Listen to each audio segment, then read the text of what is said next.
बिस्मिल्लाहिर्रहमानिर्रहीम। अस्सलाम वालेकुम एवरीवन। मैं हूं आपका मेजबान मोहम्मद उसामा खालिद। उम्मीद करता हूं कि आप सब खैरियत से होंगे। मौलाना रूमी की एपिसोड नंबर 25 की डिटेल्स के साथ मैं आपकी खिदमत में दोबारा हाजिर हूं और आज की वीडियो में उसी एपिसोड के हवाले से बात की जाएगी और जिसने भी वो एपिसोड देखनी है वो यानी कि एपिसोड नंबर 25 को इंग्लिश सबटाइटल्स और उर्दू सबटाइटल्स में देख सकता है, जहां पर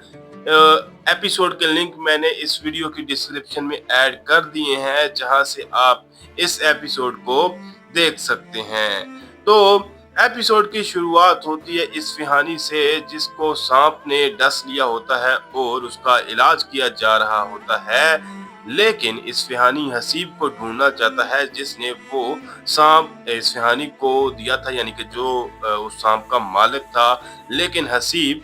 मलका खातून यानी कि गुरजू खातून के पास होता है और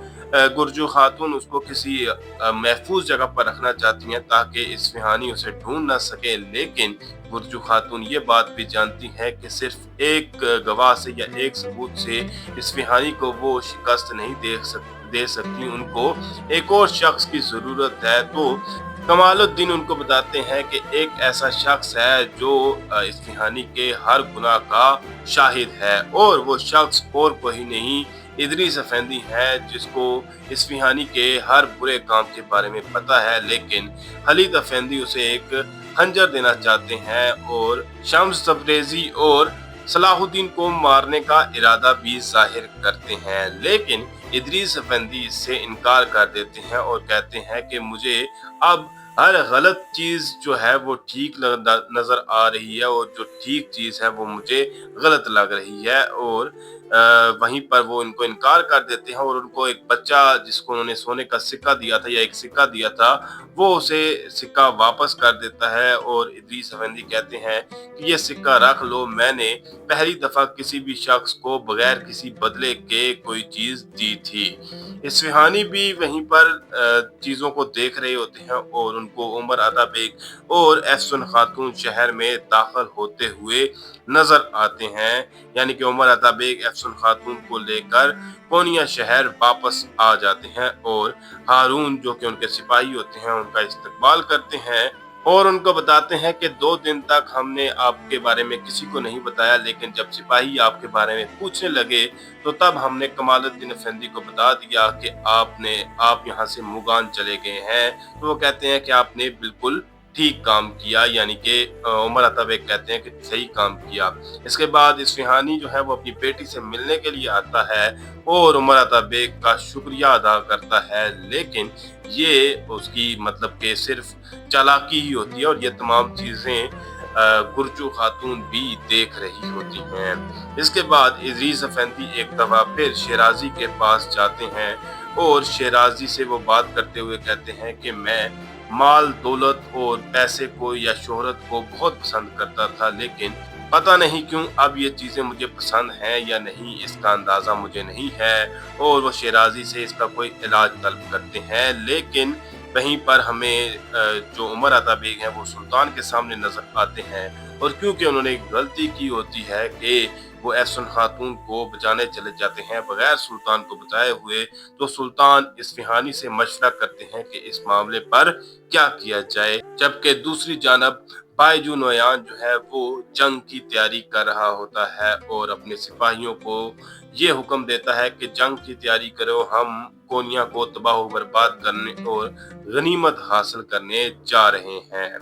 वहीं पर सुल्तान गयासुद्दीन ये फैसला करते हैं कि उमर अता बेग को कमांडर के ओहदे से तर्क कर दिया जाए या उनका ये ओहदा उनसे वापस ले लिया जाए। लेकिन उमर अता बेग इस फैसले के खिलाफ नहीं जाते और सुल्तान का फैसला बड़ी आसानी से ही कबूल कर लेते हैं। जबकि सलाहुद्दीन जो है वो मौलाना रूमी से बात करते हुए नजर आते हैं और उनको अपना मसला बता रहे होते हैं। और दूसरी जानब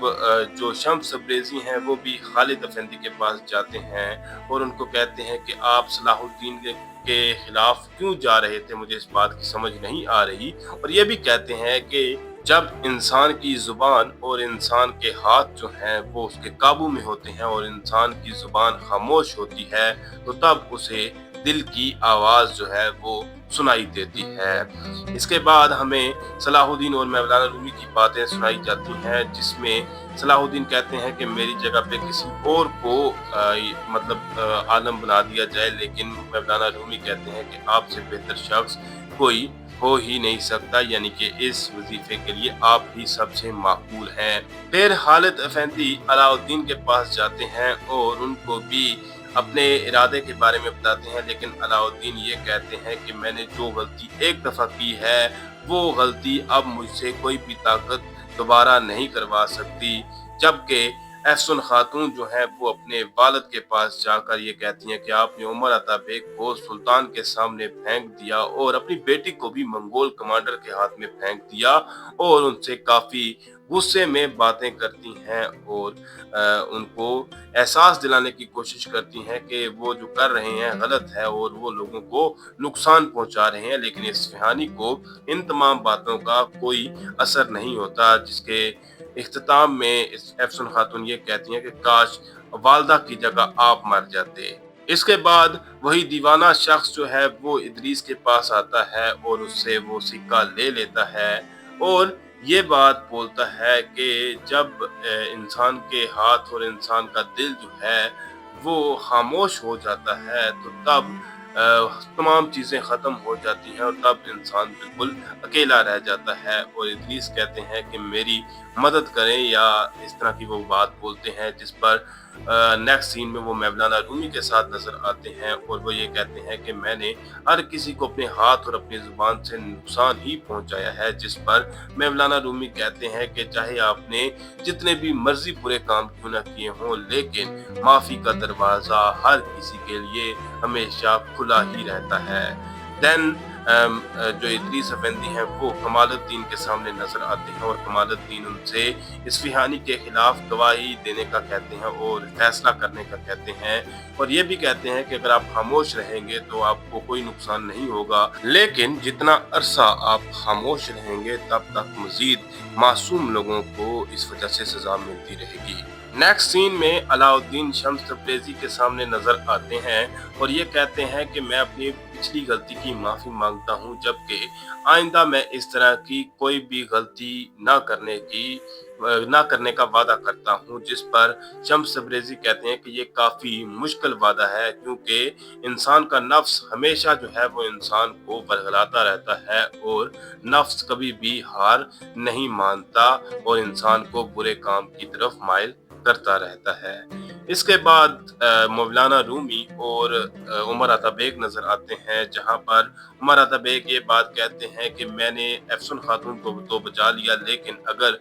नोयान यहाँ पर हमला करने आता है तो तब इतने मासूम जानवरों का क्या होगा। इसके बारे में वो अपनी फिक्र का इजहार करते हैं, लेकिन मौलाना रूमी कहते हैं कि तब ये चीज़ देखी जाएगी जब ये होगा। अभी आप जो एक मासूम जान को एक जालिम से बचा कर लाए हैं, उसको आपको किसी दूसरे जालिम के हाथ में नहीं छोड़ना चाहिए। तो तब वो एहसन खातून से मिलने के लिए जाते हैं और एहसन खातून उनसे ये बात बोलती हैं कि मैं अपने वालिद की तरह नहीं बनना चाहती और ना ही मैं अपने वालिद के साथ रहना चाहती हूँ, और आप मेरे लिए किसी जगह का इंतज़ाम कर दें या मुझे कहीं पर लेके चले जाएं। तो ये बात वो उमर अता बेग को कहती हैं, जबकि इस्फ़हानी जो है वो सुल्तान से मिलने के लिए आते हैं, लेकिन तब सुल्तान अपनी मलका यानी अपनी खातून